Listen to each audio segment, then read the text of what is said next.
Y vamos a ver qué es lo que vamos a trabajar hoy día. Muchachos, tenemos que trabajar básicamente lo que es la genética mendeliana. La genética mendeliana, la primera parte de la genética mendeliana. ¿Estamos de acuerdo hasta ahí? Ahora, ayúdenme y díganme, por favor. Con ustedes ya habíamos empezado a hablar algo de la genética. Eso recuerdo de la semana pasada. Habíamos estado hablando acerca de su historia, ya habíamos hablado acerca de la historia, así que ya lo voy a obviar hoy día. Y hoy día vamos a trabajar acerca de los primeros términos o conceptos básicos que debemos utilizar en la genética. ¿De acuerdo? Conceptos básicos de genética. Y vamos a ver qué es lo que vamos a sacar de ahí. A ver, cuando hablamos de conceptos básicos de genética, lo primero que tenemos que trabajar básicamente es el ADN. ¿De acuerdo? Ya sabemos que es el ADN, por lo menos como estructura química la conocemos. El ADN, ¿de acuerdo? El ADN es el ácido desoxirribonucleico. Es una molécula que está formada por dos cadenas de polinucleótidos, acuérdense, de manera antiparalela. Dos cadenas de polinucleótidos de manera antiparalela. Formada por bases nitrogenadas, pentosas, ácido fosfórico y unidas a través de puentes de hidrógeno. Pero en términos de genética, el ADN tiene la característica, de llevar toda la información para el desarrollo y función de todo un ser vivo. Si estuviéramos hablando de la célula, lleva la información para que la célula trabaje y funcione de una manera determinada. ¿De acuerdo? Y básicamente, si estuviéramos hablando de un cuerpo como el nuestro, llega toda la información básicamente de nuestro cuerpo, de cómo nos desarrollamos, de cómo nosotros vamos a funcionar y de cómo nosotros vamos a trabajar. ¿Estamos de acuerdo entonces? Entonces, ese es el ADN en términos de genética. Es la molécula que lleva toda la información para la función y organización de la célula, del individuo, de la célula o del individuo. Bien, ahora, la cromatina es el material genético ya localizado dentro de la célula. El ADN se une a la proteína histona y se mete dentro de la célula y forma parte del núcleo. Entonces, esa es la cromatina, el ADN asociado a proteínas histonas. Aquí lo tienes. Este es el ADN con su doble cadena, los puentes de hidrógeno. Este ADN se va uniendo a las proteínas llamadas histonas y esto va formando lo que nosotros llamamos la cromatina. Entonces, esta cromatina es la que nosotros encontramos dentro del núcleo. Bien, ahora, ¿qué es el gen? El gen es un pedazo de este ADN, ¿de acuerdo? O sea, si el ADN se lleva toda la información genética que nosotros vamos a controlar, el ADN lleva toda la información genética. Entonces, el ADN está repartido en segmentos. Esos segmentos se llaman genes. Imagínate que el ADN de la célula tenga 10 metros. El ADN de la célula tenga 10 metros. Cada metro es un gen. O sea, en este caso, si yo te digo, esta célula tiene 10 metros de ADN, allá, entonces cada metro es un gen. ¿De acuerdo? Entonces tiene 10 genes, pues. Y cada gen lleva una información. Cada gen está llevando una información, una característica que se va a expresar en el individuo. ¿De acuerdo? Eso sería el gen. Cuando la cromatina entra en la etapa de división celular para repartir equitativamente el material genético entre las células, ¿de acuerdo? En ese momento, esta cromatina se condensa y empieza a formar básicamente a los cromosomas. Entonces, ¿qué son los cromosomas? Los cromosomas son básicamente el material genético, este material genético condensado, o sea, esta cromatina condensada. Eso viene a ser los cromosomas, ¿de acuerdo? Material genético o ADN condensado. O sea, esa es una de las características importantes de la cromatina. Como el ADN se empaqueta con proteínas histonas, va a llegar un momento en que este empaquetamiento va a ser cada vez más fuerte y va a generar a los cromosomas. Aquí lo tenemos. Esto es el ADN.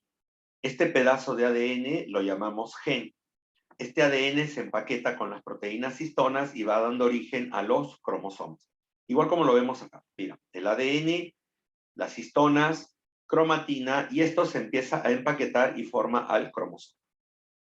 Forma al cromosoma. Entonces ya tenemos al cromosoma formado. ¿Estamos de acuerdo? Entonces, ahí está y se acabó. Ahora, por lógica, yo solamente te quiero preguntar por lógica. Si yo tengo este pedacito de ADN, ¿de acuerdo? O este pedazo de ADN que tengo acá, y este pedazo de ADN se empieza a, básicamente, a condensar, y luego forma el cromosoma. Y si este pedazo de ADN yo lo marco, y luego encuentro esta marca aquí, entonces voy a decir, el gen está ocupando un espacio en el cromosoma. El gen está ocupando un espacio en el cromosoma. Ese espacio se llama locus. Ese espacio lleva el nombre de locus. Locus es el espacio que está ocupando el gen en el cromosoma. Locus, espacio que ocupa el gen en el cromosoma. ¿Estamos de acuerdo? Recuérdenlo, por favor. Locus, espacio que ocupa el gen en el cromosoma. Ahora, nosotros podemos saber o sabemos que en un cromosoma hay varios genes, no solamente hay uno. Por lo tanto, el plural de locus es loci. Plural de locus es loci. Plural de locus, loci. ¿Estamos? Bien, ahora escucha. Un gen tiene varias opciones, ¿de acuerdo? Para Mendel, básicamente, esas dos opciones se les llama alelos, ¿de acuerdo? Son los alelos. Para Mendel, básicamente, se conocen dos tipos de alelos, el alelo dominante y el alelo recesivo, ¿de acuerdo? Mendel siempre habla de dos tipos de alelos, alelo dominante y alelo recesivo, ¿de acuerdo? Son los dos tipos de alelos. El alelo dominante lo llamamos el alelo salvaje, y el alelo recesivo lo llamamos el alelo mutado, que es la variedad, la otra variedad de la estructura. Entonces, los alelos vienen a ser las diferentes opciones que puede tomar un gen. En este caso, para Mendel solamente se habla de dos alelos, dominante y recesivo. Ahora, estos son los cromosomas. El lugar que ocupa el gen en el cromosoma se llama locus, y las variedades del mismo gen se le llama alelos. Las variedades de un mismo gen se le llama alelos. ¿Estamos de acuerdo? Bien. Ya te dije que el alelo dominante es el que está en mayor cantidad y siempre lo representamos con letra mayúscula, y el alelo recesivo siempre lo representamos con letra minúscula. ¿De acuerdo? A letra mayúscula y letra minúscula. ¿Estamos de acuerdo hasta ahí? Muy bien. Ahora sigamos. Bien. Ahora, estos son los cromosomas homólogos. Los cromosomas homólogos traen genes que van a determinar una característica, ¿de acuerdo? Y esa característica va a estar localizado en los mismos locus. Te dicen que es el mismo locus porque los dos cromosomas son iguales, son idénticos. Y entonces, este espacio está ocupado por un gen y este espacio está ocupado por el mismo gen con el mismo carácter. Pero en este caso nos estamos dando cuenta que tiene dos alelos diferentes, un alelo dominante y un alelo recesivo. Entonces, esto es el locus. Ahí están los alelos y el carácter es el mismo. Cuando tienes varios genes en el mismo cromosoma, en vez de llamarlo locus, ahora lo vas a llamar loci. Son los locis. ¿Estamos de acuerdo? Muy bien. Ahora, un término que muchas veces la gente confunde y necesito justamente diferenciarlo muy bien para que no haya problemas. Genoma y genotipo. Genoma y genotipo. ¿Qué es el genoma y qué es el genotipo? Genoma es el conjunto de genes que determinan a la especie. Conjunto de genes que determinan a la especie. La especie tiene sus genes y esos genes se les llama genoma. Pero nosotros, por ejemplo, pertenecemos a la especie humana. Nosotros pertenecemos a la especie humana. ¿De acuerdo? Y nosotros, como individuos, tenemos nuestros propios genes. O sea, de toda esa gran cantidad de genes que forma parte de la especie, ¿de acuerdo?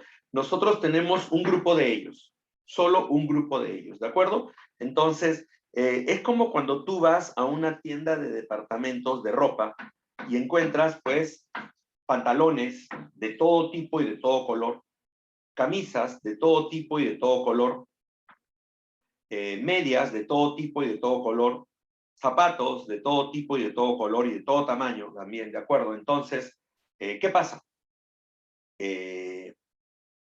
Tú vas a escoger un color de pantalón, un tipo y un color de pantalón con un tamaño de pantalón, un tipo, color y tamaño de camisa, un tipo y color de medias, un tipo y color de zapatos, ¿me entiendes? De toda esa gran gama, ¿de acuerdo? Que serían los genes de la especie, de toda esa gran gama que son los genes de la especie, tú vas a escoger lo que es tuyo, lo que tú necesitas. Eso es, para ti, se llama genotipo. El genotipo son los genes del individuo. Son los genes del individuo. Tú como individuo, tú como individuo no puedes tener todos los genes todos los alelos de la especie. Tienes los genes de la especie, pero no tienes todos los alelos, todas las variedades. Solamente lo tienes dependiendo de tu raza y dependiendo de básicamente, de tu raza y de tu tipo de familia y de tu tipo étnico de la cual tú estás heredando. Entonces, por favor, que quede claro. Genoma es el conjunto de genes de la especie y genotipo es el conjunto de genes del individuo. Tú como individuo has heredado los genes de tu papá y de tu mamá. ¿De acuerdo? Esos son los genes que has heredado tú. Y tu papá los han heredado de sus padres y de sus ancestros. Y así poco a poco se han ido heredando y pasando de generación en generación. A eso nosotros lo llamamos genotipo. Pero pertenecemos a la especie humana. Entonces, el genoma es el de la especie humana, de toda la especie humana. Ahora, tú como individuo, tú puedes tener 3 tipos de genotipo. Homocigote dominante, homocigote recesivo o híbrido. ¿De acuerdo? ¿Y cómo lo vamos a entender esto? Homocigote dominante, homocigote recesivo o híbrido. ¿De acuerdo? Entonces, aquí va. Mira. Si has heredado los 2 alelos dominantes de papá y de mamá, tú eres un homocigote dominante. Si has heredado los 2 alelos recesivos de papá y de mamá, eres un homocigote recesivo. Pero si has heredado un dominante de papá y un recesivo de mamá, te conviertes en un híbrido o heterocigote. Entonces, mira, todo depende de qué has heredado de tus padres. Si has heredado los 2 alelos dominantes, eres homocigote dominante. Si has heredado los 2 alelos recesivos, eres homocigote recesivo. Si has heredado un dominante y un recesivo, eres un híbrido. Acá lo puedes ver de otra manera. El alelo 1 y el alelo 2. De repente has heredado los 2 alelos 1 de papá y mamá, eres homocigote dominante. Si has heredado los 2 alelos 2 de papá y de mamá, eres homocigote recesivo. Pero si has heredado un dominante y un recesivo, vienes a llamarte híbrido. ¿De acuerdo? Vienes a llamarte híbrido. ¿Estamos de acuerdo hasta ahí? Sí, profesor. Ahora, ¿qué es el fenotipo? ¿Qué es el fenotipo? Fenotipo viene a ser la expresión de los genes bajo la influencia del medio ambiente. La expresión de los genes bajo la influencia del medio ambiente. O sea, el medio ambiente influye sobre la expresión de estos genes para que tú tengas una mayor o menor expresión en este caso. Por ejemplo, te voy a dar un dato. Nosotros controlamos el color de la piel y el color de los ojos y el cabello a través de una proteína llamada melanina que se produce en unas células que son los melanocitos. Pero estas células que son, que básicamente son los melanocitos, ¿de acuerdo? Estas células que son los melanocitos generan esta proteína, pero bajo la influencia ¿de qué? Bajo la influencia del estímulo del medio ambiente. En realidad, la melanina es un pigmento que lo que hace es protegernos, ¿de acuerdo?, de los rayos ultravioleta. Si se fijan, las personas que viven o que están cerca del Ecuador necesitan una mayor cantidad de melanina. ¿Por qué? Porque básicamente estamos cerca del Ecuador y tenemos una mayor cantidad de horas luz, ¿de acuerdo? Entonces, esta mayor cantidad de horas luz hace que nosotros recibamos una mayor intensidad de rayos ultravioleta. Entonces, debemos protegernos, pues hay que protegernos de los rayos y entonces generamos una mayor cantidad de melanina. Si ustedes se han puesto a observar, la mayor cantidad, o sea, la mayor cantidad de personas que vive cerca al Ecuador, o las poblaciones que viven cerca al Ecuador, siempre van a tener esa misma particularidad. Piel, ojos y cabellos tirando a lo oscuro. Piel, ojos y cabellos tirando a lo oscuro. ¿Estamos de acuerdo? Bien, ahora, los que se alejan del Ecuador no necesitan tanta cantidad de melanina y por lo tanto tienden a reducir su pigmentación. Por eso es que encontramos pues a las personas más pálidas hacia los extremos alejados del Ecuador. Ahora, es posible que una persona de acá, por ejemplo de Perú, que vaya a Europa, pierda un poco su color y empiece a producir colores más claros. Sí, sí, sí es posible. No te vas a convertir totalmente en rubio, pero vas a perder color. Vas a perder color, definitivamente. Vas a tener la piel, ojos y cabello más claros. Eso sí, definitivamente, ¿de acuerdo? Eso sí lo vas a tener. Piel, ojos y cabellos más claros. ¿Por qué? Como ya no está el estímulo del sol, de la cantidad de horas luz, las cantidades de horas luces allá disminuyen. Por lo tanto, nosotros vamos a tener básicamente una menor pigmentación de la piel, ojos y cabello. Entonces, ahí estamos demostrando que el fenotipo viene a ser la expresión de los genes estimulados por el medio ambiente, por el entorno que nosotros vamos a tener. ¿De acuerdo? Entonces, ahí tenemos el dato y esa es la particularidad de fenotipo. Entonces, ya tenemos los conceptos básicos. Ya hemos hablado de ADN, cromosomas, gen, locus, loci, hemos hablado de genoma, genotipo, ¿de acuerdo? Entonces, y fenotipo, así que ya tenemos los datos para poder empezar a hablar de la genética. Ahora, cuando nosotros trabajamos con problemas de genética, nos vamos a dar con la sorpresa de que tenemos que trabajar, ¿de acuerdo? Tenemos que trabajar con caracteres cualitativos o caracteres cuantitativos. Caracteres cualitativos o caracteres cuantitativos, ¿de acuerdo? ¿Qué significa caracteres cualitativos? Esto lo conocen porque ustedes ya lo han llevado o lo han conversado cuando han estado haciendo, por ejemplo, habilidad matemática. Cuando ustedes trabajan en habilidad matemática, ¿de acuerdo?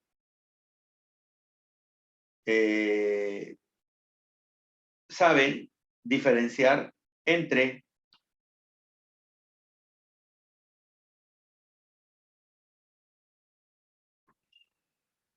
por ejemplo, un carácter cualitativo y cuantitativo. Eso ya ustedes lo manejan y no creo que tengan problemas por ahí, pero de todas maneras te lo voy a comentar. Cualitativo significa cualidad. Y cuando hablamos de cualidad, no podemos darle valores, solamente podemos contrastar cualidades. Alto, bajo, gordo, flaco, blanco, rojo, liso, rugoso, ¿de acuerdo? A eso se le llama básicamente cualitativo. Pero cuando hablamos de cuantitativo, cuantitativo significa, ¿de acuerdo? Que sí podemos darle valores y que básicamente tiene valores de entre un valor mínimo y un valor máximo. Valor mínimo y valor máximo, ¿de acuerdo? A eso lo llamamos básicamente cuantitativo, ¿de acuerdo? Estamos hablando de caracteres cuantitativos que se pueden contabilizar, que se pueden contar, básicamente. ¿De acuerdo? Muy bien. Entonces, cualitativo, cuantitativo. Creo que en ese sentido no creo que tengan problemas y ustedes ya lo pueden diferenciar. ¿Estamos de acuerdo? Ay, Dios mío, Fabián, ya tú ya estás haciendo tu viaje, ya estás haciendo tu viaje. Muy bien, sigamos. Cuando ustedes tengan que trabajar un problema de genética, siempre a ustedes se les va a hacer problemas cómo representarlo, ¿de acuerdo? Cómo representarlo, o por lo menos cómo expresarlo para hacer un tipo de problema básico. Entonces, aquí te están dando algunas opciones. Son opciones, ¿ah? Porque aquí sí como que hay una cierta libertad para que ustedes puedan básicamente colocar ciertos datos, pero siempre hay un parámetro y ustedes pueden seguir ese parámetro. Por ejemplo, cuando tú tengas que trabajar un problema donde hay solamente dos alelos, uno dominante y otro recesivo, ¿de acuerdo? Entonces recuerda, el alelo dominante siempre va con letra mayúscula y el alelo recesivo con letra minúscula. Ahí tienes el dato. ¿De acuerdo? Bien. Ahora, si tienes más de dos alelos, cuando estuviéramos hablando de alelos múltiples, en este caso, la representación utiliza la letra minúscula del carácter, en este caso color, porque estamos hablando del color de pelo del conejo, ¿de acuerdo? Entonces, en la letra minúscula. Y esta letra minúscula va a ser básicamente, le vamos a colocar exponentes, y los exponentes son las variaciones. El C más es el dominante, el C che es el chinchilla, el C a la H es el himalayo y el C a la A es el albino. Entonces ahí están indicando de que hay 4 alelos para el color. Cuando hablamos de grupo sanguíneo, en el caso del grupo sanguíneo, ¿de acuerdo? En el caso del grupo sanguíneo, el grupo sanguíneo se representa con la letra I. Se representa con la letra I. ¿De acuerdo? Esta letra I con su exponente.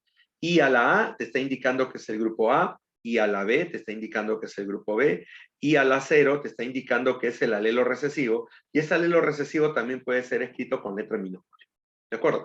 Y cuando tenemos una herencia ligada al sexo, en este caso una herencia ligada al sexo, el carácter recesivo, o sea, el carácter recesivo, vamos a utilizar la letra del carácter recesivo.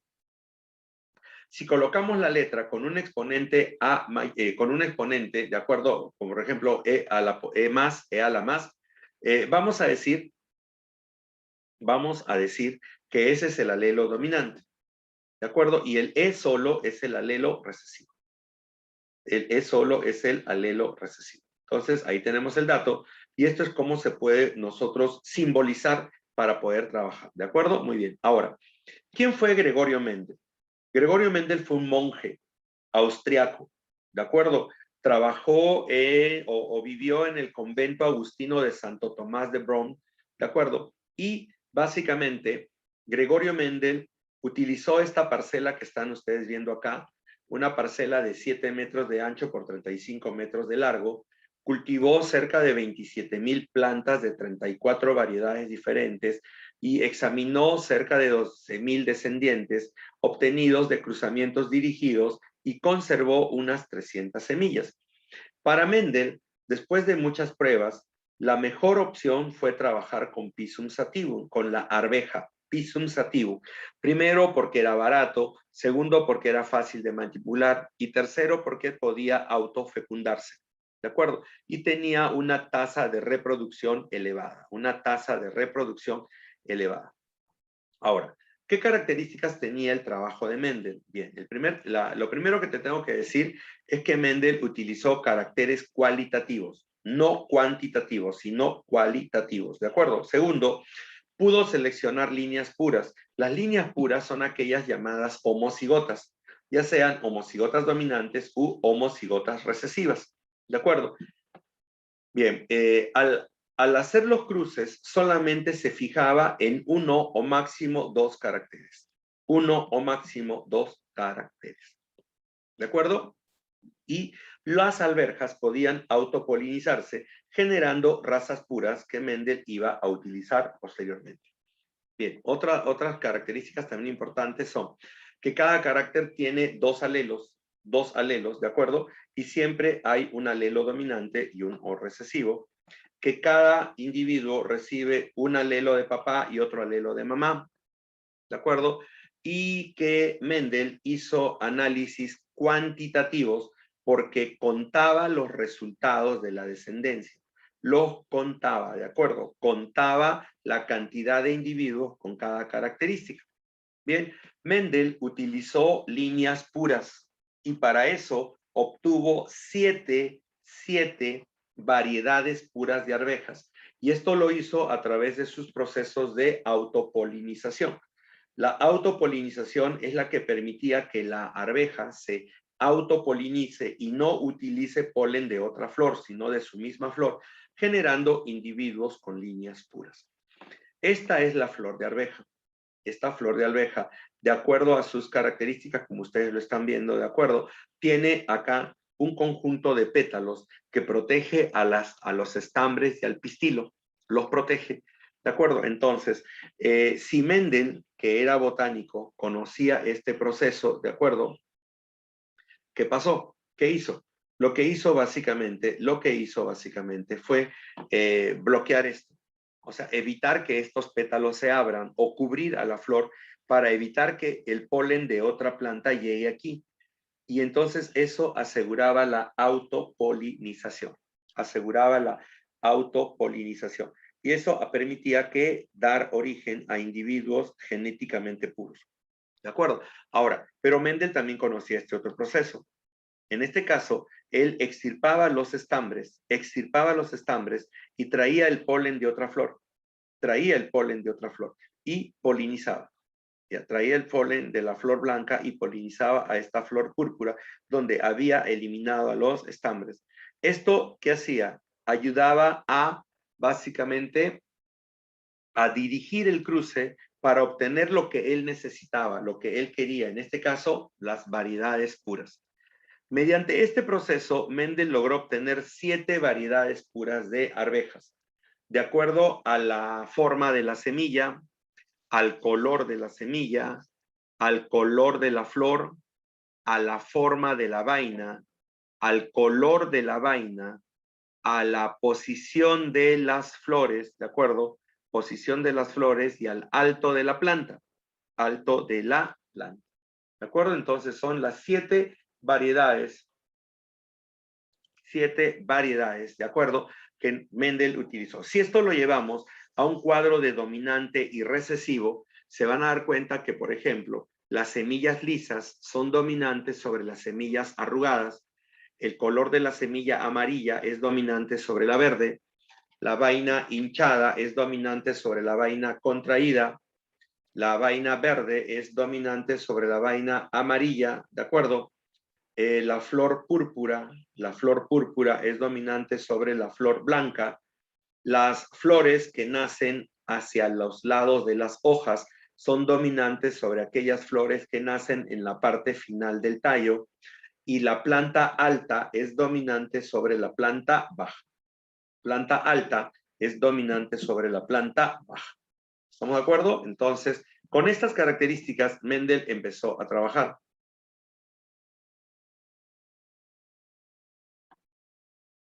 No es que sea la que esté en menos, sino que tú no ves a la arveja madura.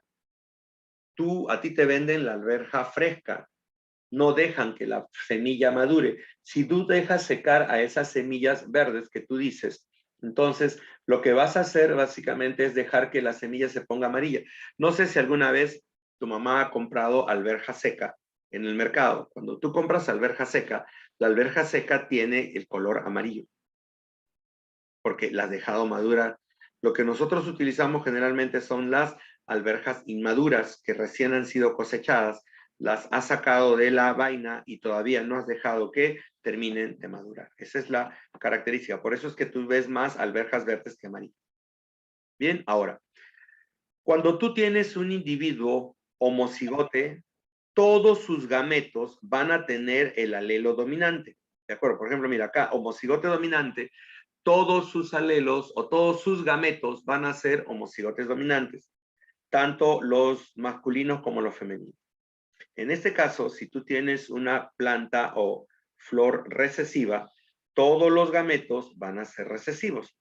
Pero si fueras híbrido, vas a tener la mitad de tus gametos dominantes y la mitad de tus gametos recesivos. ¿De acuerdo? Eso significa que si es la parte masculina, va a producir mitad y mitad, y si es la parte femenina, va a producir también mitad y mitad. ¿De acuerdo? Mitad y mitad. Punto. Ahora, con esto vamos a empezar a trabajar lo que nosotros conocemos ahora como el principio de uniformidad. No es ley. Yo sé que en algunos libros lo mencionan como ley, Yo te lo explico y te lo cuento en base a lo que Mendel, no, en base a lo que Mendel dijo y en base a lo que tenemos en el libro de la Pre de San Marcos, que es lo que en realidad les va a pedir a ustedes, ¿de acuerdo? Pero ya ustedes, con lo que ustedes están entendiendo, pueden darse cuenta de que en algunos casos a esta primera ley lo llaman, a este principio de uniformidad lo llaman primera ley, pero en realidad no es la primera ley, ¿de acuerdo? No es la primera ley. Mendel no lo llamó primera ley. Mendel lo llamó principio de uniformidad. ¿Qué es el principio de uniformidad, muchachos? ¿A qué llamamos nosotros principio de uniformidad? El principio de uniformidad, dice, al cruzar dos razas puras, que se diferencian en uno o dos caracteres,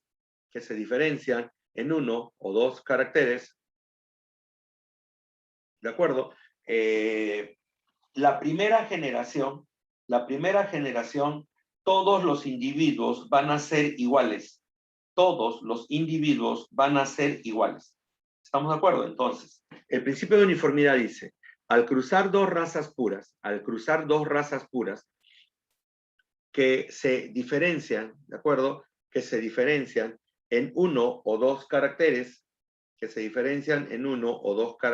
acuerdo? Siempre, la primera generación, todos van a ser idénticos al progenitor dominante, y todos van a ser híbridos. Entonces, mira, hemos cruzado una semilla amarilla con una semilla verde, y hemos obtenido en la primera generación todas las semillas amarillas. Los progenitores son amarillo y verde, y hemos obtenido en la primera generación todos amarillos, todos totalmente amarillos. Ahora escúchame esto, por favor. Te lo voy a contar así y después vamos a regresar. Decimos que Mendel, o sea, quiero que pienses un poquito como Mendel. Mendel básicamente sembró una parcela de flores, de semillas amarillas y una parcela de semillas verdes. Dejó que las plantas crezcan, que generen flores, dejó que se polinicen y al final obtuvo frutos. Cuando fue a recoger las semillas, se dio con la sorpresa de que todas las semillas eran amarillas. No aparecía ninguna semilla verde. Entonces Mendel dijo, ¿pero qué pasó? Si yo he sembrado amarillas y verdes, ¿por qué me salen todas amarillas? Ya, él pensó que fue un error de experimento, entonces volvió a sembrar, volvió a hacer lo mismo. No una, sino 2 o 3 o 4 veces. ¿Y qué encontró? El mismo resultado, que todas salían amarillas. Entonces Mendel dijo, ¿qué está pasando acá? Bien, Mendel utiliza a estas semillas amarillas, a este producto que he obtenido acá y los cruza. Cruza a esta semilla amarilla con esta otra semilla, o sea, siembra parcelas con estas semillas amarillas. Deja que las semillas crezcan, produzcan flores y se polinicen, y al final, cuando ya obtiene el resultado, ¿de acuerdo? Obtiene el resultado, realiza la cosecha, y al realizar la cosecha se da con la sorpresa de que básicamente de toda la población, 3/4 partes de la población han salido amarillas y 1/4 parte ha salido verde. Entonces Mendel dijo, oh, ¿qué pasó? Si yo he sembrado todas semillas amarillas, ¿por qué me está saliendo semilla verde? Bien, vuelve a sembrar y encuentra el mismo resultado. Entonces es allí donde nosotros nos damos cuenta lo importante de Mendel. ¿Por qué? Porque Mendel, al ser matemático, trató de colocar básicamente estos símbolos para tratar de explicar lo que él estaba observando en sus resultados. Entonces regresó y dijo, ya, en este caso, la semilla amarilla es la fuerte y le voy a colocar la letra mayúscula. Y la semilla verde es la débil, le voy a colocar la letra minúscula. Recuerda que Mendel sabía que todos estos venían de un proceso sexual. Por lo tanto, sabía que un alelo venía de papá y otro venía de mamá. Entonces decía, dentro de este individuo hay 2 alelos, o 2 factores, o 2 genes, como lo quieras llamar. ¿De acuerdo? Iguales. Igual acá, 2 genes iguales.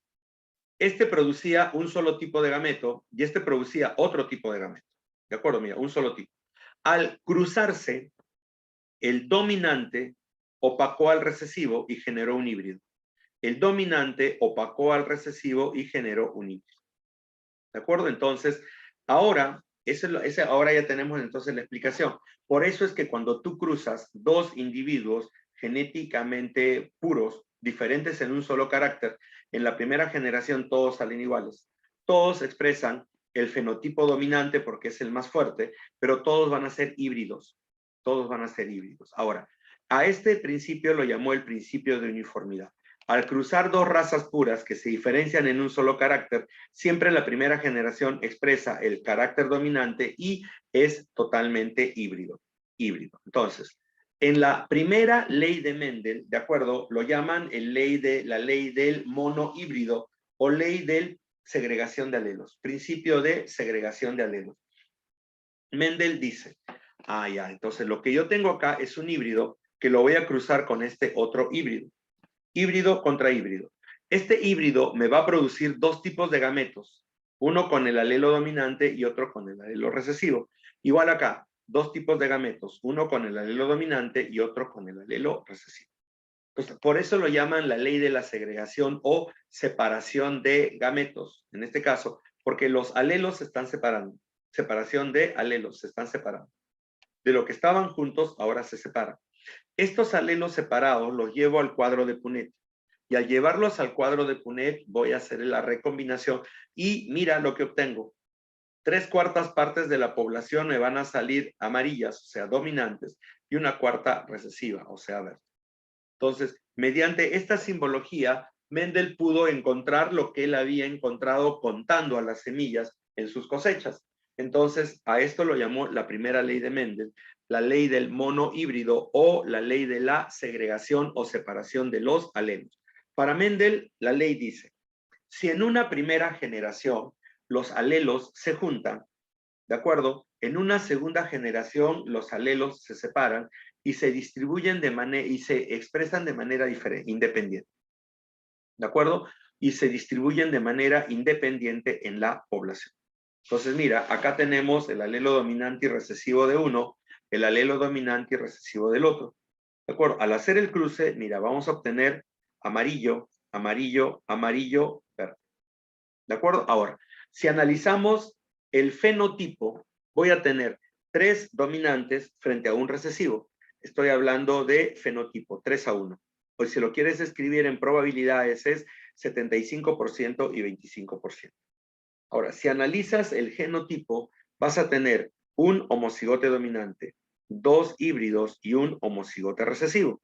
Un homocigote dominante, 2 híbridos y un homocigote recesivo. Entonces, tu relación es 1-2-1, ahí está. Genotípicamente, tu relación es 1-2-1. ¿De acuerdo? Y puedes decirlo en probabilidades. 25% homocigote dominante, 50% híbrido y 25% homocigote recesivo. Aquí tienes el dato. Esta es la primera ley de Mendel. Si lo piensas de esa manera, ya puedes entenderlo más rápido. Y ahora te das cuenta por qué la genialidad de Mendel en esto de las matemáticas y cómo expresó el dato. ¿Estamos de acuerdo hasta ahí? Ay, Fabián. Vamos, sigamos. Para la segunda ley de Mendel, ¿de acuerdo? Lo llaman también el principio de la recombinación independiente o combinación independiente de caracteres. Combinación independiente de caracteres, ¿de acuerdo? ¿Qué significa esto, muchachos? Bien, Mendel dice, las diferentes caracteres mendelianas se heredan independientemente unos de otros, combinándose así al azar. Combinándose así al azar. ¿De acuerdo? Entonces, veamos esto. Bien. Para la segunda ley de Mendel, Mendel utiliza ya no un carácter, sino utiliza 2 caracteres. Va a utilizar 2 caracteres, ¿de acuerdo? En este caso, va a utilizar el color y la forma de la semilla. Forma y color de la semilla, ¿de acuerdo? Para la forma lisa es dominante frente a la forma rugosa que es recesiva. Para el color amarillo es dominante frente a la forma verde que es recesiva. ¿Estamos de acuerdo? Entonces, ahí tienes forma y color. ¿Estamos de acuerdo? Forma y color. Mendel cruza razas puras, cruza individuos homocigotes dominantes para los 2 caracteres contra individuos homocigotes recesivos para los dos caracteres. Si te fijas, forma y color, forma y color. Entonces, este individuo genera un solo tipo de gameto. Este individuo, un solo tipo de gameto. Y al cruzarse, generan la primera generación o F1, donde todos son iguales. Todos son iguales. El fenotipo es 100% dominante para los dos caracteres y el genotipo 100% híbridos. 100% híbridos. ¿Estamos de acuerdo? Entonces, aquí se está cumpliendo el principio de uniformidad. Al cruzar dos razas puras que se diferencian, en este caso en dos caracteres, siempre la primera generación va a expresar, ¿de acuerdo? Siempre la primera generación va a expresar el carácter dominante, ¿de acuerdo? Y todos, el 100% carácter dominante, y todos van a ser dihíbridos. Todos, en este caso, van a ser dihíbridos. ¿Estamos de acuerdo? Entonces, ahí tienes el dato. Esto es el principio de uniformidad. Así empieza, como todo lo que nosotros estábamos observando. Así empieza. Ahora mira lo que va a pasar. Mendel utiliza a los dihíbridos y los va a recombinar entre sí. Mendel utiliza a los dihíbridos y los va a recombinar entre sí. ¿Estamos de acuerdo? Entonces, para recombinarlos, cada individuo tiene que formar gametos. Entonces, cada individuo, en este caso, va a producir 4 gametos diferentes. ¿Y cómo los formas? Los tienes acá, mira. A mayúscula, B mayúscula está acá. A, B minúscula está acá. A minúscula, B mayúscula está acá, y A minúscula y B minúscula está acá. Si te fijas, entonces, ahí estamos formando los 4 gametos, ¿de acuerdo? Que se forman a partir de este tipo de individuos, ¿de acuerdo? 4 gametos que se forman a partir de este tipo de individuos. ¿Estamos de acuerdo hasta ahí? Muy bien, entonces, muchachos. Ahora, los llevo al cuadro de Punnett. Entonces, coloco acá los 4 gametos y acá coloco los 4 gametos del otro individuo. Y ahora voy a empezar a recombinarlos, como si fuera una matriz de doble entrada, como ustedes ya lo conocen.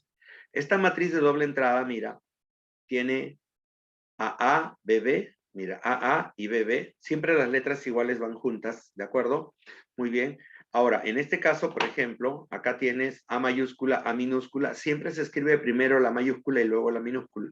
¿De acuerdo? Y estás generando un híbrido. Y BB, ahí tienes, ¿de acuerdo? Y así, mira, vas formando y vas armando. Ahora, de este cruce, Mendel nos dice que la relación fenotípica se va a distribuir en 4 fenotipos. Se va a distribuir en 4 fenotipos. 4 fenotipos. En una relación de 9-3-3-1. En una relación de 9-3-3-1. ¿Qué significa esto? Escúchame bien lo que te voy a decir. 9 individuos van a salir dominantes para los dos caracteres. Dominantes para los dos caracteres. 3, dominante para el primero, recesivo para el segundo. 3, recesivo para el primero y dominante para el segundo. Y 1, totalmente recesivo. ¿De acuerdo? Entonces, mira la característica. Y quiero que lo aprendas así, ¿ah? 9, dominante para los dos caracteres. 3, dominante para el primero, recesivo para el segundo. 3, recesivo dominante. Y 1, totalmente recesivo. ¿Estamos de acuerdo? A eso, ese es el fenotipo encontrado por Mendel. Acá lo puedes ver también, tiene la misma característica. Acá tienes al individuo homocigote dominante con el homocigote recesivo, generan una primera generación dihíbrida. Este dihíbrido produce 4 tipos de gametos. Acá tienes cómo se está formando. El A se recombina tanto con el B mayúscula y el B minúscula, y el A minúscula se recombina con el B mayúscula y el B minúscula. ¿De acuerdo? Entonces, mira, está formando 4 tipos de gametos. Los 4 tipos de gametos vienen acá, ¿de acuerdo? Y si analizamos este cuadro, vamos a tener una relación fenotípica de 9-3-3-1, que yo ya te lo había dicho. 9 individuos son dominantes para los dos caracteres. 9 dominantes para los dos. 3 dominante recesivo, 3 recesivo dominante y 1 totalmente recesivo. ¿Estamos de acuerdo? Entonces, esa es la relación fenotípica. Pero Mendel no trabajó el genotipo, pero San Marcos sí lo pide. Entonces nosotros tenemos que analizar el genotipo. O sea, ¿cuántos tipos de genotipos hay acá? ¿Cuántos tipos? En realidad hay 9 tipos de genotipos. 9 tipos. Y te voy a ayudar a analizarlos. A ver, quiero que te fijes bien. Lo primero que quiero que veas es la diagonal que va de abajo hacia arriba. O sea, 13, 10, 7 y 4. 13, 10, 7 y 4. A ver, ayúdame. Son iguales. ¿Cómo son los individuos que están en 13, 10, 7 y 4? ¿Qué estás viendo ahí? Son híbridos. Híbridos, Son profe. dihíbridos, muy bien, Híbridos. son dihíbridos. ¿Cuántos dihíbridos hay ahí? 4. 4. ¿4 de cuántos? De 16. Exacto. Entonces, acá tenemos, mira, los dihíbridos son 4 de 16. 4 de 16. Ahora vamos con lo segundo. Mira la diagonal que va de arriba hacia abajo. La diagonal que es 1, 6, 11 y 16. ¿Qué podrías decirme? Son homocigotes. Dominante, recesivo, recesivo homocigotes. dominante. Ya, recesivo pero ¿qué recesivo. son? Son homocigotes. Homocigotes. Homocigotes, Son homocigotes. homocigotes. Si te fijas, no hay ningún híbrido. En realidad son los dobles homocigotes. Allí tenemos solamente a los dobles homocigotes. Los doblemente homocigotes. ¿Estamos de acuerdo? Entonces vamos con el asunto. ¿Cuántos individuos doblemente homocigotes hay? Mira, si te fijas, los 4 son diferentes. Son diferentes. Hay un doblemente dominante, hay un dominante recesivo, hay un recesivo dominante y hay un totalmente recesivo. ¿Te das cuenta? Entonces, ¿cuántos de cada uno hay? De los doblemente homocigotes hay 1 sobre 16. Pero mira, hay 1, 2, 3, 4 tipos, más uno que tengo acá, ya tengo 5. Ya tengo 5 genotipos diferentes en este cuadro. Ahora vamos a la final. Mira acá. Dime qué ves de común entre 2 y 5. ¿Qué ves de común Dominante y entre luego 2 y híbrido. 5? ¿Son Iguales. iguales o Uno diferentes? Iguales, Iguales. igual. Son iguales, muy bien. ¿Y cómo son? ¿Cómo son? Homocigote Homocigote, recesivo. Homocigote dominante. Homocigote. homocigote híbrido, mira. Homocigote Homocigote recesivo. híbrido, homocigote híbrido. ¿De acuerdo? Muy bien. ¿Y el 3 y el 9? Híbrido homocigote. Híbrido, homocigote. Homocigote Híbridos. dominante. Híbrido, homocigote. ¿De acuerdo? Híbrido, homocigote. ¿De acuerdo? Entonces, mira. Híbrido, homocigote. ¿De acuerdo? ¿Y el 8 y el 14? Híbrido recesivo. Híbrido recesivo. ¿De acuerdo? Híbrido recesivo. ¿De acuerdo? ¿Y el 12 y el 15? Recesivo híbrido. Recesivo híbrido. Híbrido. Dime, ¿cuánto hay de cada uno? 2. 2, profe.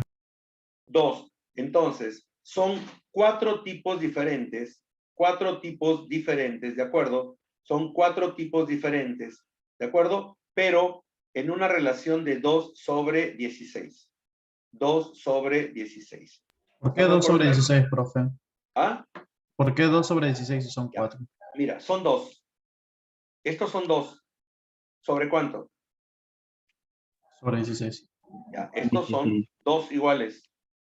Sobre, Ah, ya, 16. ¿me entiendes? ¿Me entiendes? Sí, sí, Igual profe. acá tienes 2. Estos 2 son iguales sobre 16. ¿De acuerdo? Entonces, por eso digo 2 sobre 16. Sí, dime. Profesor, ¿por qué el 12 y el 15 son, creo que dijo recesivo híbrido? Claro, mira. 12 y 15 es recesivo híbrido, mira. Recesivo híbrido, recesivo híbrido. ¿Lo viste?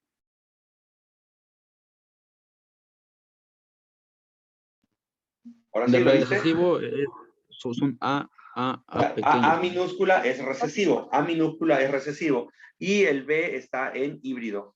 el primer carácter está en recesivo y el otro carácter está en híbrido. Por eso lo digo recesivo, híbrido, recesivo, híbrido. Acá es híbrido, recesivo, híbrido, recesivo. Acá es dominante, híbrido y acá es híbrido, dominante. Mira, dominante, híbrido, híbrido, dominante, híbrido, recesivo, recesivo, híbrido. Ahora, si nos vamos al cuadrito, está acá. Dominante, híbrido, 2 sobre 16. Híbrido, dominante, 2 sobre 16. Híbrido recesivo, 2 sobre 16, recesivo híbrido, 2 sobre 16. Entonces, acá tienes el cuadro y acá tienes todo el desarrollo. Ya no tienes que ni siquiera pensarlo ni hacerlo de otra manera. Yo te voy a poner un ejemplo a ver si te puede ayudar. De repente algunos ya lo conocen. Imagínate que tú tengas, has hecho un cultivo de esto, de alberjas, igual, con las mismas características, color y forma, ¿de acuerdo? Y has obtenido en la segunda generación, ¿de acuerdo? 1.600 semillas. Has cruzado una semilla amarilla lisa con otra verde rugosa, las has sembrado y en tu segunda generación has obtenido 1.600 semillas. Escúchame bien, ¿ah? 1.600 semillas. Entonces, de este grupo de semillas, quisiera que me digas cuántas semillas van a salir dominantes para los dos caracteres. De estas semillas, Diez. ¿cuántas van a salir dominantes para los dos caracteres? No. ¿Fuerte? 9. 100, profe. 1. ¿Seguro que 100? Dominantes para los dos caracteres. ¿Ah? Ya. Estoy Uno hablando nomás. en términos de fenotipo, o sea, que expresen el carácter dominante de los dos caracteres. Dominante para los dos caracteres, ¿cuánto? En fenotipo, o sea, que sean amarillas y lisas. ¿Cuántas? 900. Ah, muy bien, porque está acá, pues. Ya genotipo, Dominantes profe. para los dos caracteres, no 9 de 16. De 1.600 vendría a ser 900. ¿Y cuántas semillas serían recesivas para los dos caracteres? 100. 100. En este caso sí es 100, ¿de acuerdo? Entonces sería recesivas para los dos caracteres 100. ¿Estamos de acuerdo? Recesivos para los dos caracteres 100. Ahora, mira, eso es con respecto al fenotipo.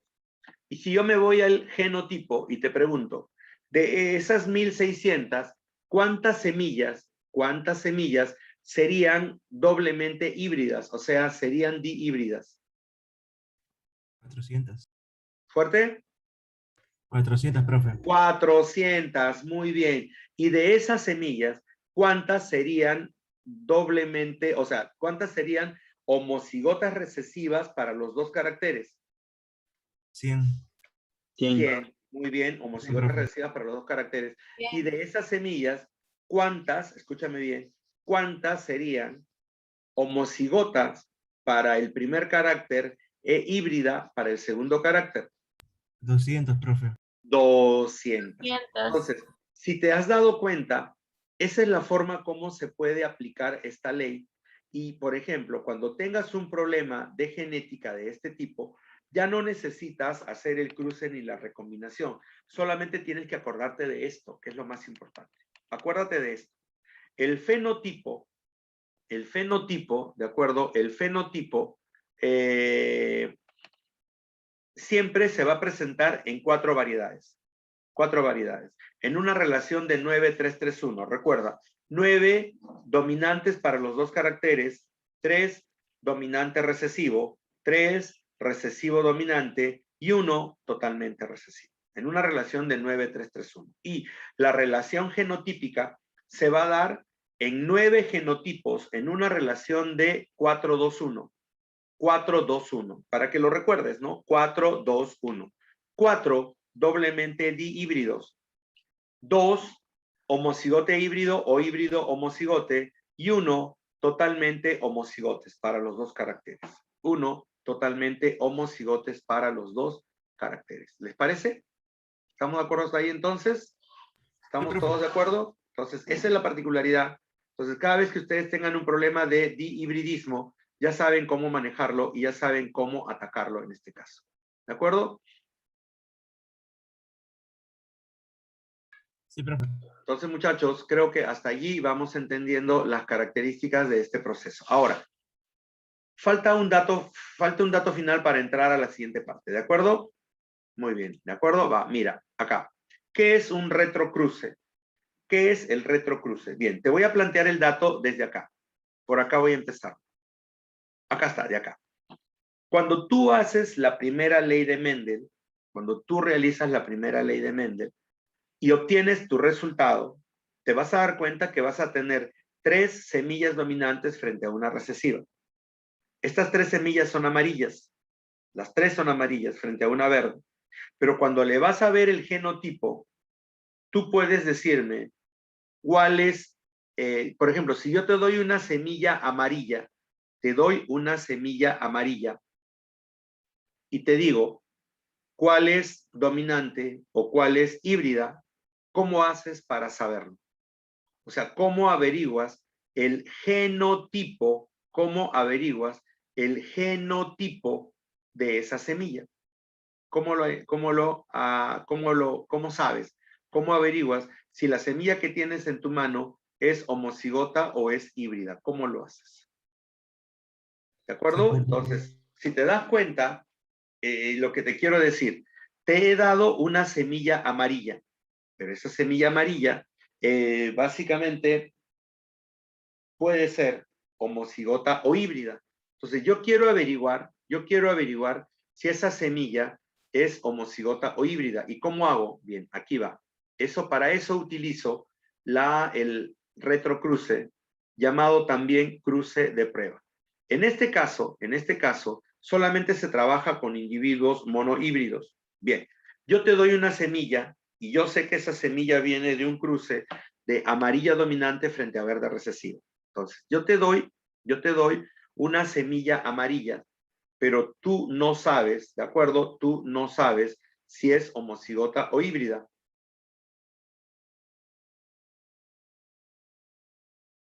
¿De acuerdo? Si es homocigota o híbrida. Estamos entonces, ¿qué haces? Para averiguarlo, lo que vas a hacer es cruzarla o recombinarla con la semilla recesiva. Cruzarla o recombinarla con la semilla recesiva. Entonces, eso es lo que vamos a hacer. Eso es lo que básicamente se va a hacer, ¿de acuerdo? Mira, si yo cruzo a la semilla amarilla con una semilla verde y obtengo como resultado la mitad de semillas amarillas y la mitad de semillas verdes, la mitad de semillas amarillas y la mitad de semillas verdes, entonces voy a decir, ya, esta semilla es híbrida. Esta semilla pertenece al grupo de las híbridas, porque me está dando el resultado de 50-50. 50 semillas dominantes, o sea, 50 semillas con color dominante y 50 semillas con color recesivo. Bien, muy bien. Ahora, pero si yo cruzo la misma semilla o una semilla amarilla con la semilla recesiva respectiva, ¿de acuerdo? Y todas me salen amarillas, entonces ya voy a decir, esta semilla es homocigota dominante. Es homocigota dominante. ¿Estamos de acuerdo entonces, muchachos? Entonces, ahí tienes el dato, por favor.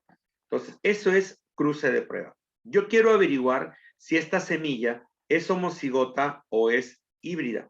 ¿Qué hago? La cruzo con el recesivo respectivo.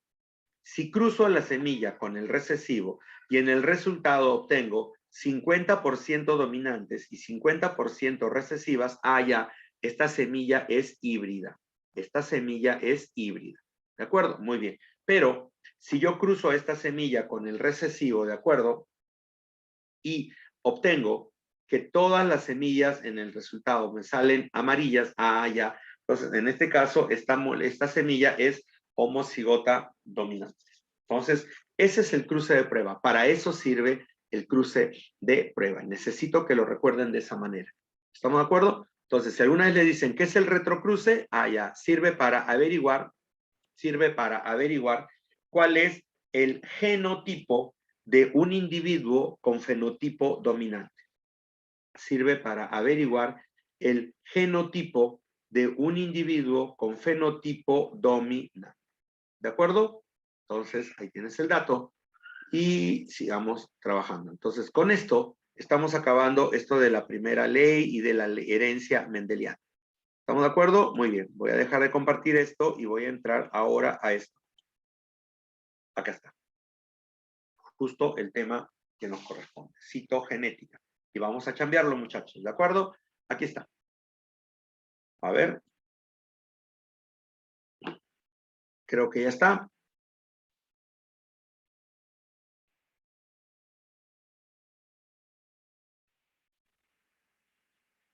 A ver, muchachos.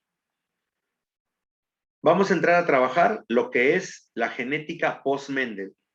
¿Por qué la llaman genética post-Mendel? Es una genética que no tiene o que no cumple los parámetros mendelianos. No cumple los parámetros mendelianos. ¿Cuáles son los parámetros mendelianos? Los parámetros mendelianos son: un carácter está controlado solamente por dos alelos. Un carácter está controlado solo por dos alelos, el alelo dominante y el alelo recesivo. ¿De acuerdo? Bien. Para Mendel, la primera ley de Mendel o el principio de uniformidad cumple que cuando tú cruzas dos razas puras independientes, toda la primera generación va a salir híbrido. Para la primera ley de Mendel, cuando cruzas los monohíbridos, ¿de acuerdo? Al cruzar los monohíbridos, ¿de acuerdo? Al cruzar los monohíbridos, vamos a obtener una relación fenotípica de 3:1 y una relación genotípica de 1:2:1. ¿De acuerdo? Fenotípica y genotípica. ¿Estamos de acuerdo? Y para la segunda ley de Mendel, que es cuando cruzamos a los dihíbridos, ¿de acuerdo? Entonces nos damos cuenta de que en los dihíbridos, ustedes ya lo manejan, en los dihíbridos, la relación fenotípica es 9:3:3:1. 9:3:3:1. Y la relación genotípica es 4:2:1. La relación genotípica es 4:2:1. Creo que hasta ahí lo podemos entender, muchachos. Sí, profe. ¿De acuerdo? Entonces, hasta ahí vamos. Entonces, sigamos avanzando y sigamos conversando de esto. Bien. Cuando entramos a esta genética, ¿de acuerdo? Vamos a decir que hay ciertas características que no siguen las leyes de Mendel. Por ejemplo, encontraron que hay ciertas enfermedades llamadas autosómicas dominantes. Autosómicas dominantes. ¿Qué significa esto de autosómico dominante, muchachos?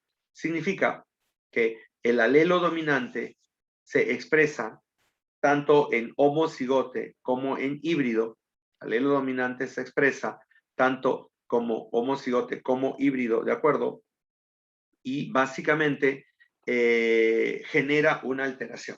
En este caso, el alelo dominante siempre se va a ver, básicamente se va a presentar. Como es un alelo dominante, ¿de acuerdo? Se expresa en casi toda la población y menos en uno que es básicamente el recesivo. Bien, ¿cuáles son las alteraciones expresadas de manera autosómica dominante? La acondroplasia, que es el enanismo. ¿Qué significa esto? Es la falta de crecimiento, porque no tienes cartílago de crecimiento, o sea, no hay cartílago de crecimiento ni en brazos ni en piernas. La persona es un enanito.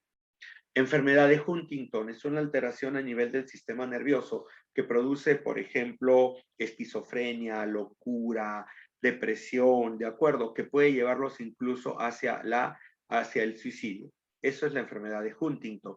Y el síndrome de Marfan es una alteración que se produce básicamente por problemas a nivel de las fibras, que forman parte del tejido conectivo.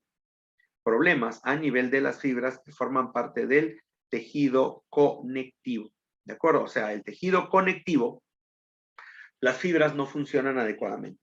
Entonces, imagínate tener un tejido mucho más blando, mucho más simple a nivel de esqueleto, a nivel de corazón, a nivel de piel y a nivel de ojos. Definitivamente, allí se va a producir un daño y el tejido no va a tener la fuerza ni la consistencia adecuada. Ese es el famoso síndrome de Marfan. La herencia autosómica recesiva se expresa cuando papá y mamá tienen el alelo recesivo y se unen formando el homocigote recesivo. O sea, solamente los homocigotes recesivos. Los dominantes no, pero los homocigotes recesivos sí. Entonces vamos con el asunto. ¿Cuáles son los caracteres producidos mediante este proceso de herencia autosómica recesiva? La primera es la fenilcetonuria. Fenilcetonuria es la falta de una enzima que convierta a la fenilalanina en tirosina. Entonces, como no tenemos esa enzima, la fenilalanina se acumula en la sangre y empieza a ser eliminada a través de la orina. El problema es que este exceso de fenilalanina en la sangre puede dañar y producir cierto tipo de alteraciones. Por ejemplo, trastornos mentales, retraso mental, hiperactividad, estereotipos en la conducta y después autistas o agresivos. También puede generar básicamente convulsiones, ¿de acuerdo? Y problemas para el sistema locomotor, el sistema que nos ayuda a caminar, ¿de acuerdo? Problemas que nos hace ese tipo de alteraciones. Eso es la fenilalanina, ¿de acuerdo? La fenilcetonuria, que te digo que no puedes convertirla en tirosina, se acumula en la sangre y la vas a eliminar a través de la orina. Ahora, la fibrosis quística. La fibrosis quística es tus pulmones deben ser estructuras gaseosas, flexibles y llenas de aire. El problema es que con la fibrosis quística, tus pulmones se llenan de fibra y poco a poco se van cerrando y se van obstruyendo. Es como pues, si alguna vez has visto, por ejemplo, solamente para hacer la comparación, una clara de huevo cruda y una clara de huevo sancochada. La clara de huevo cruda es totalmente flexible, frágil. En cambio, una vez que tienes el huevo sancochado, la clara se ha convertido en una estructura más sólida.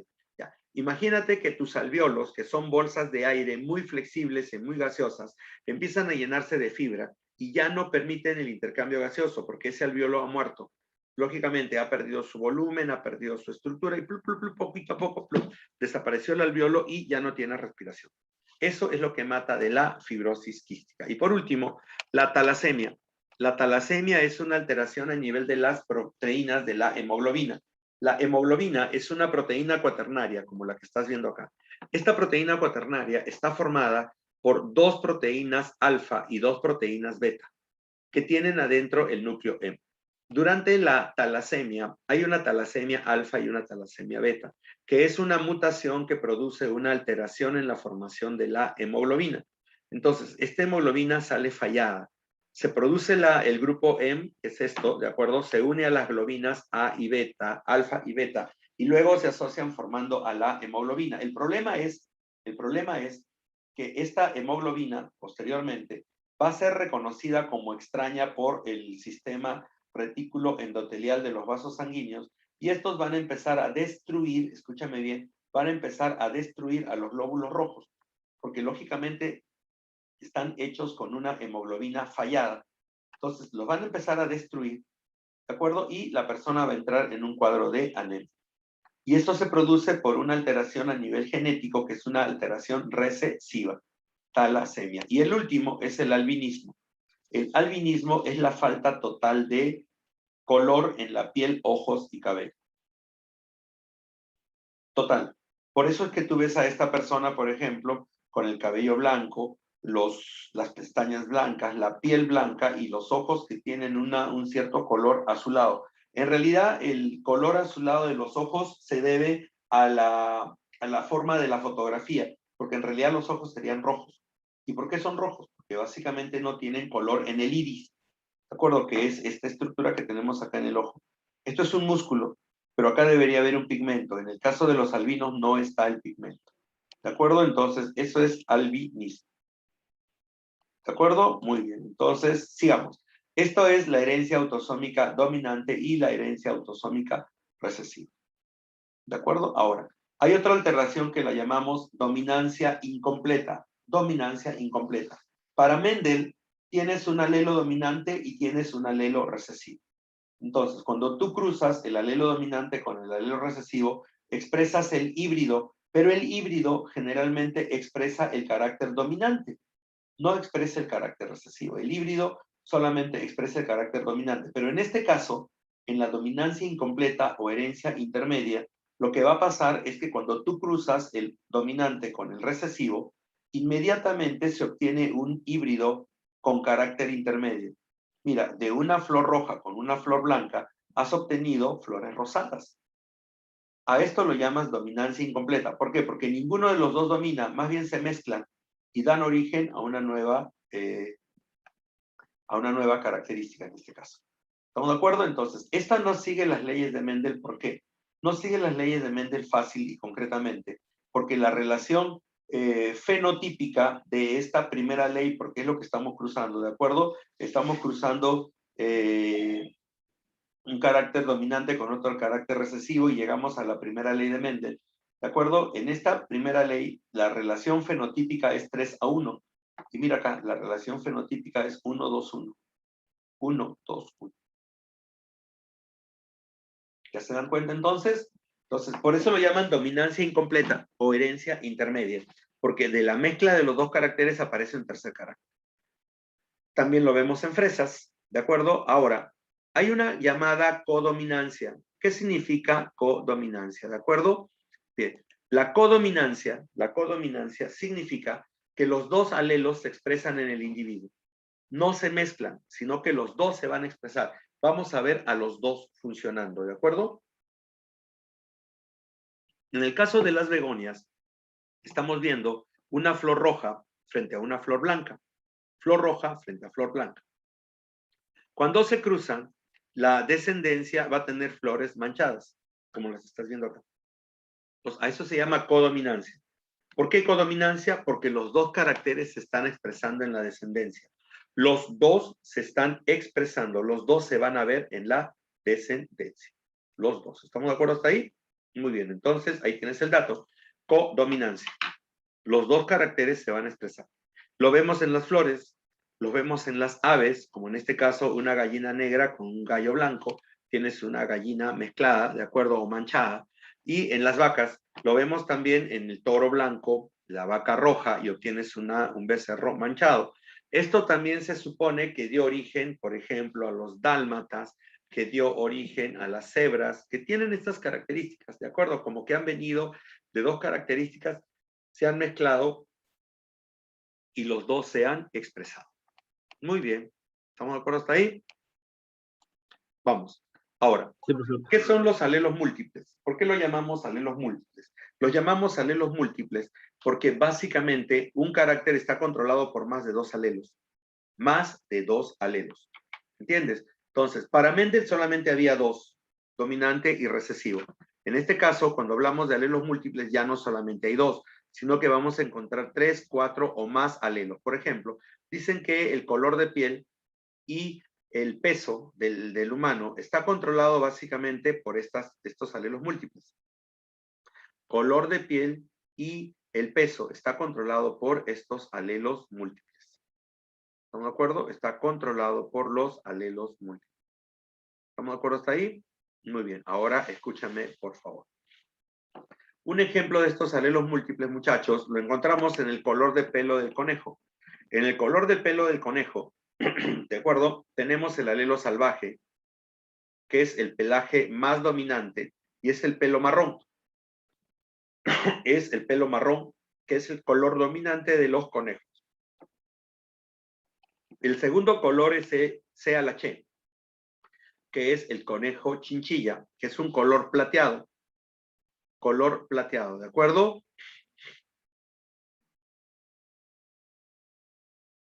¿De acuerdo? Entonces, básicamente, el color chinchilla, como lo estás viendo acá, ¿de acuerdo? Es un color plateado o un color gris o plomo plateado, ¿de acuerdo? El conejo himalayo es aquel que tiene la nariz, la cola, las orejas y las patas de color negro. Esto es el himalayo. Y el albino, que es el totalmente blanco, que es el más recesivo. Entonces, ahí tienen las particularidades. Acá estamos viendo un carácter que está controlado por 4 alelos diferentes. 4 alelos diferentes que van a dar 4 características o variedades diferentes. ¿De acuerdo? Bien. Ahora, ¿dónde más encontramos alelos múltiples? En el grupo sanguíneo. Los grupos sanguíneos son marcadores que encontramos a nivel de los glóbulos rojos, ¿de acuerdo? En el caso del sistema ABO, que es el sistema ABO, que es el más conocido, en el caso del sistema ABO, ¿de acuerdo? Se descubrió que es un sistema controlado por alelos múltiples. ¿De acuerdo? Es un sistema controlado por alelos múltiples. Ahora, Estos determinan 3 grupos sanguíneos, el sistema A, el grupo B y el grupo O. ¿Estamos de acuerdo? Bien. Ahora, la herencia de los grupos sanguíneos fue descubierto inicialmente por Landsteiner, y a partir de Landsteiner en el año de 1900 hacia adelante se fueron descubriendo otra gran cantidad de grupos sanguíneos como el sistema MN, el Duffy, el Kell, el Diego, el Kit, el Lewis, ¿de acuerdo? Que son sistemas o marcadores que encontramos a nivel de los glóbulos rojos. El proceso se da como si fuera una respuesta inmunológica. ¿Qué significa esto? Que si tú tienes el alelo, ¿de acuerdo? Si tú tienes el alelo, ¿de acuerdo? O el grupo, vas a generar un antígeno, ¿de acuerdo? Vas a generar un antígeno que va a ser el marcador localizado a nivel de tus glóbulos rojos, ¿de acuerdo? A nivel de las membranas del glóbulo rojo, ¿de acuerdo? Eso es lo que vamos a ver, ¿de acuerdo? Y vas a generar un anticuerpo,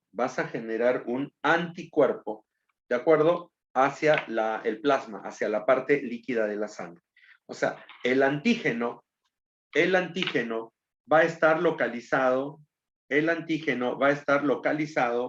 ¿de acuerdo? A nivel de la membrana, el antígeno va a estar localizado a nivel de la membrana del glóbulo rojo y el anticuerpo va a estar circulando por el plasma, ¿de acuerdo? Esa es la relación. ¿De acuerdo? Entonces, el antígeno es el marcador, está a nivel de la membrana, y el anticuerpo es el que va a estar circulando por el plasma. Ahora, el sistema ABO está controlado por 3 alelos. El alelo IA, el alelo IB y el alelo I recesivo. El alelo IA, el alelo IB y el alelo I recesivo. El alelo IA, el alelo IB y el alelo I recesivo. O sea, si tú perteneces al grupo A, vas a tener los 2 alelos A en homocigosis o híbrido. ¿De acuerdo? Vas a tener los 2 alelos A en homocigosis o híbrido.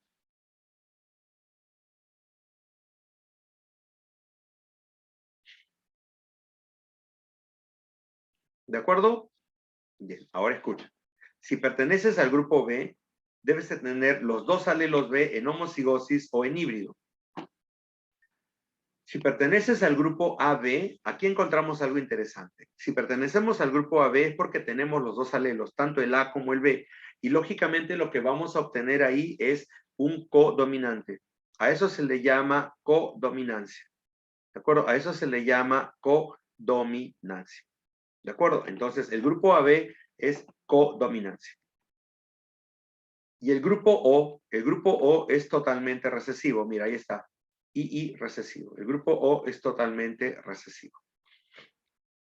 ¿Estamos de acuerdo entonces? Ahí tienes el dato. ¿Estamos de acuerdo? Entonces, lo que te había contado. Si tú perteneces al grupo A, tienes el antígeno A en la membrana y tienes el grupo tienes el anti-B en el plasma. Tiene el antígeno A en la membrana y el anti-B en el plasma. Si perteneces al grupo B, tienes el antígeno B en la membrana y el anti-A en el plasma. Si perteneces al grupo AB, ¿de acuerdo? Vas a tener los 2 antígenos, mira, los 2 antígenos, tanto el A como el B, a nivel de la membrana, los 2 antígenos, pero no tienes ningún anticuerpo. Por eso los llaman codominante.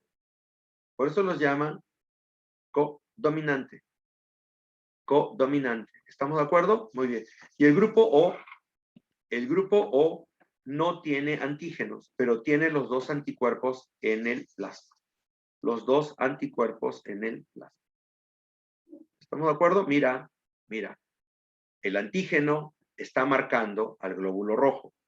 Y es lo que nos está determinando el grupo. Bien. Y acá tienes la parte genética. El grupo A puede ser homocigote o híbrido. El grupo B puede ser homocigote o híbrido. El grupo AB es codominante. Y el grupo O es totalmente recesivo. Totalmente recesivo.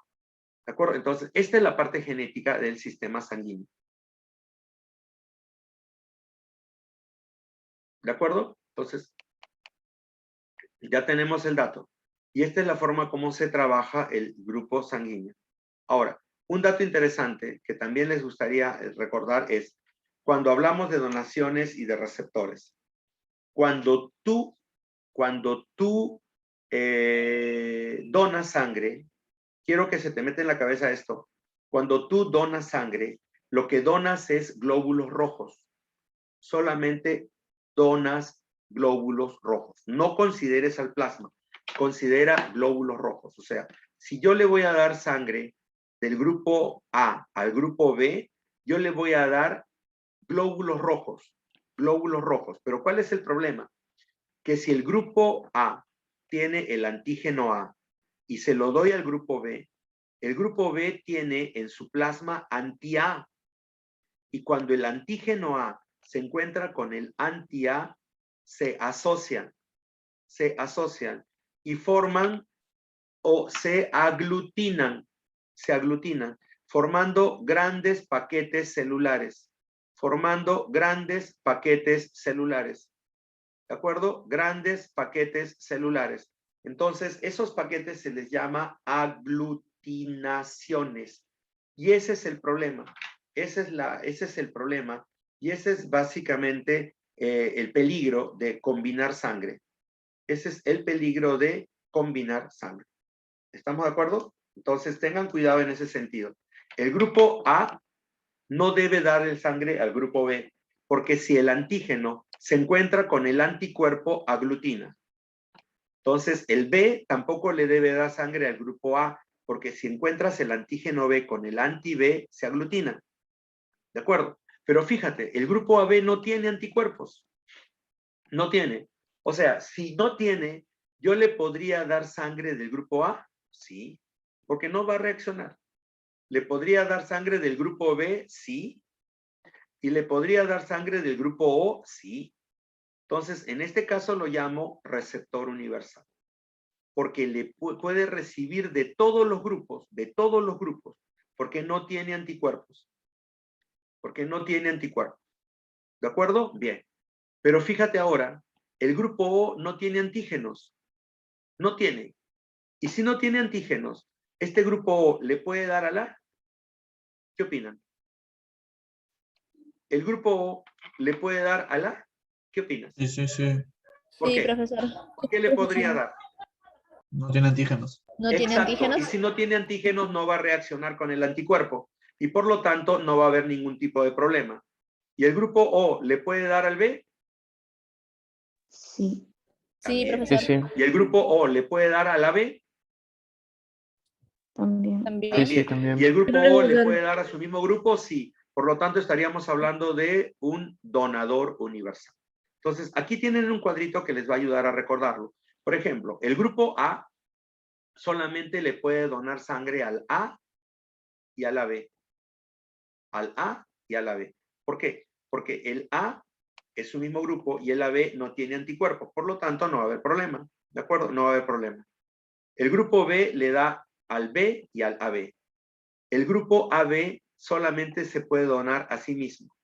Pero el grupo O sí puede donarle a todos. El grupo O le puede donar a todos. A todos, ¿de acuerdo? Por eso te lo expliqué. El grupo O le puede donar a todos. Como no tiene antígenos, no reacciona con los anticuerpos. Por eso lo llamamos donador universal. Donador universal.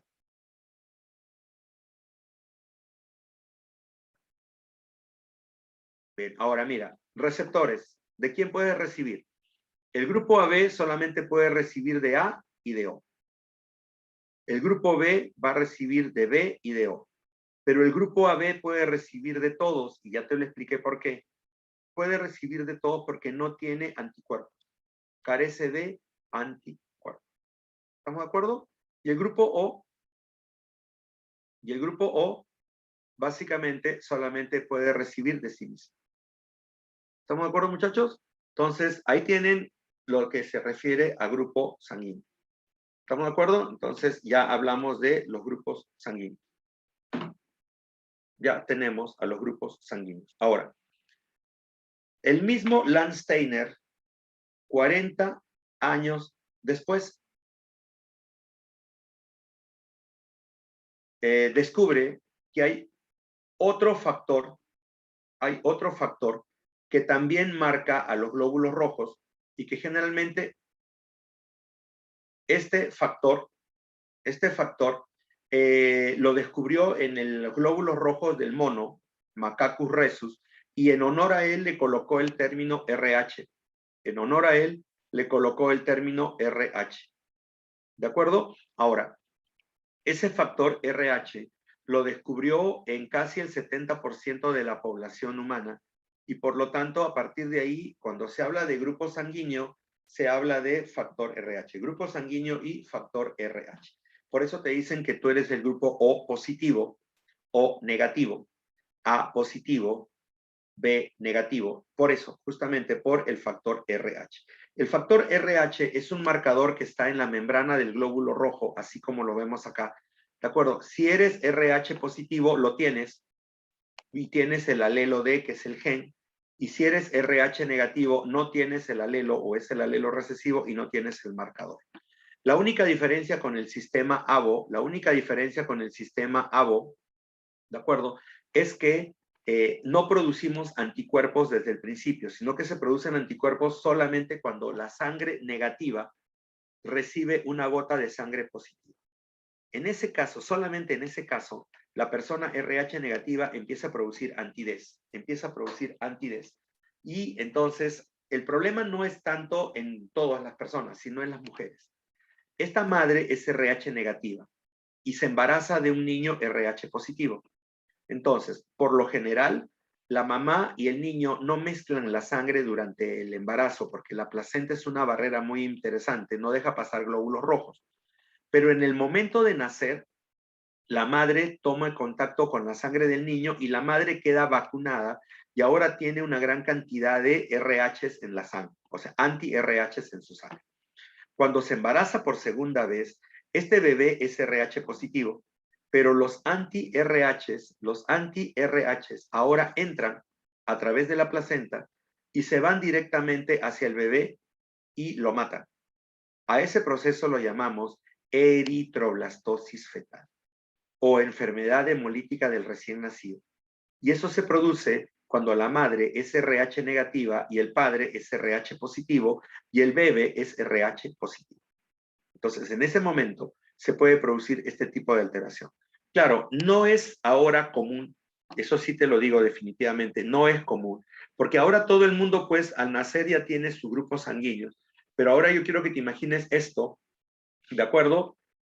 En una zona rural donde las personas no se hacen este tipo de análisis, entonces, lógicamente, como no saben, de repente tuvieron un bebé, pero el segundo bebé lo empiezan a rechazar o lo abortan y no saben por qué.